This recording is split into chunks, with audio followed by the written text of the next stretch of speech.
Hello বন্ধুরা, তোমরা সবাই কেমন আছো? আশা করি তোমরা সবাই ভালোই আছো। আমি মিহির মিক্স ফান্ডার পক্ষ থেকে তোমাদের সবাইকে স্বাগত জানাই মিক্স ফান্ডার চ্যানেলে। একজন ভিডিওর নিচে কমেন্ট করে জানিয়েছিল যে দাদা, আমাকে ভালোবাসা ঠিকঠাক মতো দিচ্ছে না, কি এমন করব, কিছু এমন টিপস দাও যেই টিপসগুলো ফলো করলে আমার বয়ফ্রেন্ড যেন আমার পিছনেই থাকে, শুধুমাত্র আমাকেই ভালোবাসতে থাকে, আমার পিছনেই থাকে, আমার দিকে সবসময় যেন আকৃষ্ট হয়ে থাকে, আমার দিকে আসতে চায়, আমাকে খুব ভালোবাসে। তো ভাই, ভিডিও শুরু করার আগে বলি, চ্যানেল যদি নতুন হও একদম ভাই সাবস্ক্রাইব করে নিও। আমি সব জানি না, সাবস্ক্রাইব করে নিয়ে বেল আইকন দাবিয়ে দাও। আর একটা কথা ভাই, তোমাদের প্রবলেম যদি আমাকে জানাতে চাও, তার যদি সলিউশন চাও, তাহলে এক্ষুনি যাও ইনস্টাগ্রামে গিয়ে ফলো করো। লিঙ্ক ডেসক্রিপশানে পেয়ে যাবে, ডিসপ্লেতেও দেখতে পাচ্ছ আশা করি। তো এর জন্য প্রথম পয়েন্ট যেটা হচ্ছে সেটা হচ্ছে try something different, try something new. এটার বাংলা অর্থ হচ্ছে তোমাকে কিছু নতুন কিছু করতে হবে, কিছু আলাদা কিছু করে দেখাতে হবে। দেখো, তোমাদেরকে একটা জিনিস বুঝতে হবে যে পরিবেশে পরিবর্তন যদি না হতে পারি, আমরা পরিবেশের সাথে যদি না খাপ খাইয়ে নিতে পারি, আমরা কিন্তু পিছিয়ে পড়ব। এই জন্য যে এই সমস্ত আগে প্রাণী ছিল যারা খাপ খাইয়ে নিতে পারেনি এবং নিজেদেরকে আপগ্রেড করতে পারেনি, ট্রান্সফর্ম করতে পারেনি, তারা কিন্তু বিলুপ্ত হয়ে গেছে আজকে। সেই রকম রেস থেকে বাইরে যদি না যেতে চাও, তোমরা যদি তোমাদের বয়ফ্রেন্ডকে, তোমাদের স্বামীকে বা তোমরা যার সাথে রিলেশনশিপে আছো তারকে যদি তোমার কাছে রাখতে চাও, তোমার সাথেই রাখতে চাও, তুমি যদি তার সাথে থাকতে চাও, তাহলে অবভিয়াসলি পরিবর্তন সবসময় প্রয়োজন।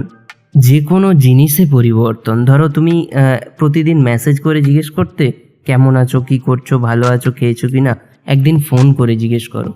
ছোট ছোট জিনিসগুলো থেকে শুরু করে অনেক বড় বড় জিনিস পর্যন্ত তোমাকে ট্রান্সফর্ম করতে হবে। ধরো তুমি 2005-এ যেরকম লুক দেখতেছিলে, 2008-এ, 2010-এ, 2019-এ, 2018-তে, 2020-তে পরপর ট্রান্সফর্ম করো, নিজেকে আপগ্রেড করো, নিজেকে আরও ভালো করো। আগে যেরকম পড়াশোনায় ছিলে, আরও পড়াশুনোয় ভালো হও, নিজেকে ডেভেলপ করো, নিজের বডি ফিটনেস ঠিক করো।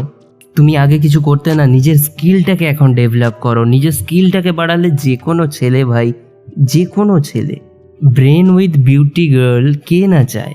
শুধুমাত্র দেখতে সুন্দর এরকম মেয়ে পছন্দ সেরকম কেউ করবে না, কিন্তু তার সাথে সাথে তুমি যদি কিছু স্কিল থাকে তোমার, হোয়াট এভার, যে কোনো, তাহলে কিন্তু তোমাকে যে ছেলে পাবে সে তোমাকে একদম নিজের করে রাখার চেষ্টা করবে, সবসময় কাছে ধরে রাখার চেষ্টা করবে। সবসময় সেই পুরানো মানসিকতা যে বিয়ে হয়ে যাবে, আমি স্বামীর পয়সায় খাবো বা স্বামীর বাড়িতে থাকবো, শ্বশুর বাড়ি গিয়ে থাকবো, আমার কাজ করার কিছু দরকার নেই। কাজ করতে হবে না, কিন্তু তুমি যেন স্কিলপূর্ণ হও, তোমার কাছে যেন স্কিলটা থাকে, এটা সবসময় খেয়াল রেখো। সো এটা হয়ে গেল ফার্স্ট পয়েন্ট। এরপরে সেকেন্ড মোস্ট ইম্পর্ট্যান্ট যেটা হচ্ছে, ছেলেরা হয়তো খুব ভালোবাসে মেয়েকে, তখন একটা আলাদা জিনিস, কিন্তু সেই রিলেশনশিপ শুরু হয়েছে বা কিছুদিন হয়েছে, 5 মাস, 4 মাস, 3 মাস এরকম রিলেশনশিপ হয়েছে, মানে ছেলে হয়তো চাইছে যে আমাকে একটা কিস দাও। তো একটা সিম্পল উদাহরণ দিচ্ছি একটা, তার আগে পয়েন্টটা বলে নিই। তার পয়েন্টটা হচ্ছে বেশি ভাও দেওয়া চলবে না, একদম বেশি ভাও দেওয়া চলবে না। এক্সাম্পলের তোমাকে বোঝাই। ধরো তোমাকে এক ছেলে, তোমার বয়ফ্রেন্ড, খুব কম দিনের রিলেশনশিপ, তোমাকে হয়তো চাইছে একটা কিস, যে আমাকে একটা কিস করো না বাবু। তুমি বললেই সঙ্গে সঙ্গে কিস দিয়ে দিও না। এই কারণেই বলছি, তোমরা হয়তো খারাপ ভাববে বা আমি আমার বয়ফ্রেন্ডকে কিস করতে পারি, সেটা আমার বলার কিছু নেই, কিন্তু তোমাদের যাতে ভালো হয়, তোমরা যাতে সুস্থ থাকো, স্বাভাবিক থাকো এবং তোমাদের রিলেশনশিপ আরও ভালো থাকে, সেই জন্য বলছি তোমাদেরকে। এটার কারণ বলছি, দেখো তোমরা দেখেছো নিশ্চয়ই, যে সমস্ত জিনিসগুলো আমাদের হাতের সামনে পেয়ে যায় খুব তাড়াতাড়ি, যেগুলো জিনিসগুলো খুব তাড়াতাড়ি, বেশি পয়সাও লাগে না, খুব তাড়াতাড়ি কম কষ্ট করেই পেয়ে যাই, সেটার কিন্তু গুরুত্ব আমরা অতটা দিই না। সেই মানুষটাই টাকার মূল্য বোঝে, যেই মানুষটা সারা দিন পরিশ্রম করার পরে 100 থেকে 200 টাকা ইনকাম করতে পারে। সেই মানুষটাই টাকার মূল্য বোঝে, যে মানুষটা সারাদিন রিক্সা টানার পরে 100-200 টাকা ইনকাম করতে পারে। তাহলে তাকে তোমার জন্য কিছু এফোর্ট করতে দাও, তোমাকে ভালোবাসা, মানে তোমাকে যে ভালোবাসে সেই জিনিসটা প্রকাশ করতে দাও তাকে, তারপরে তুমি ভালোবাসা দিও। তাকে বলো যে তোমার জন্যই তো সব কিছু। এর জন্য যদি তুমি কিস না করার জন্য তোমার যদি বয়ফ্রেন্ড ব্রেকআপ করে নেয় বা রেগে তোমার সাথে কথা না বলে বা কিছু না করে, চলে যায় তোমার কাছ থেকে, তাহলে বুঝে নিও যে শুধুমাত্র কিস পাওয়ার জন্যই কি এসেছিল আমার কাছে। তাকেই জিজ্ঞেস করো। শুধুমাত্র এটা মেয়ের ক্ষেত্রেও নয়, এই জিনিসটা ছেলের ক্ষেত্রেও প্রযোজ্য। আরেকটা জিনিস তোমাদেরকে বলে দিই যে হয়তো সব পয়েন্টগুলো শুনলে সঙ্গে সঙ্গে গিয়ে অ্যাপ্লাই করতে গেলে না, তুমি একটা পজিশন বোঝো, তোমাদের রিলেশনশিপটা কী অবস্থায় আছে সেটা বোঝো, তারপরে অ্যাপ্লাই করো। ওই জন্যই তো তোমাদেরকে বারবার বলছি যে আমাকে ইনস্টাগ্রামে গিয়ে ফলো করো, তোমাদের প্রবলেমের কথাগুলো জানাও, তবে তো সলিউশন দিতে পারবো, তবে তো সলিউশন করতে পারবো।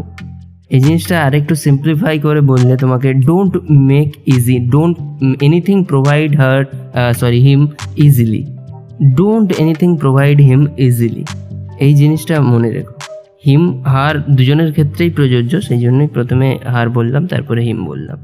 সো যাই হোক, দুজনের ক্ষেত্রেই প্রযোজ্য। তো যে কোনো জিনিস তার জন্য এফোর্ট করতে দাও, তারপরে তাকে সেই জিনিসটা প্রোভাইড করো।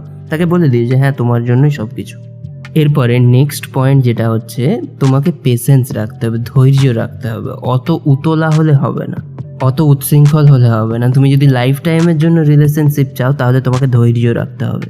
ধরো আগের কথাটা নিয়েই তোমাকে উদাহরণটা দিই। ধরো তোমাকে তোমার বয়ফ্রেন্ড কিস চাইলো একটা, তুমি সেই কিসটা দিলে না তাকে সঙ্গে সঙ্গে, ঠিক আছে?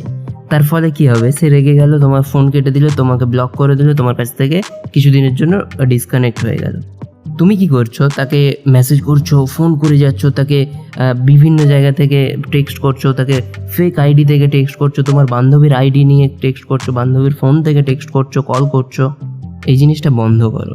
কারণ একটা ভ্যালিড রিজন ছাড়া যদি সে তোমাকে এরকম ছেড়ে দিতে পারে, কিসটা সামান্য জিনিস, এর জন্য যদি কেউ চলে যেতে পারে বা তোমাকে ছেড়ে যায়, তাহলে ভেবে নিও যে সে শুধুমাত্র ওটার জন্যই এসছে।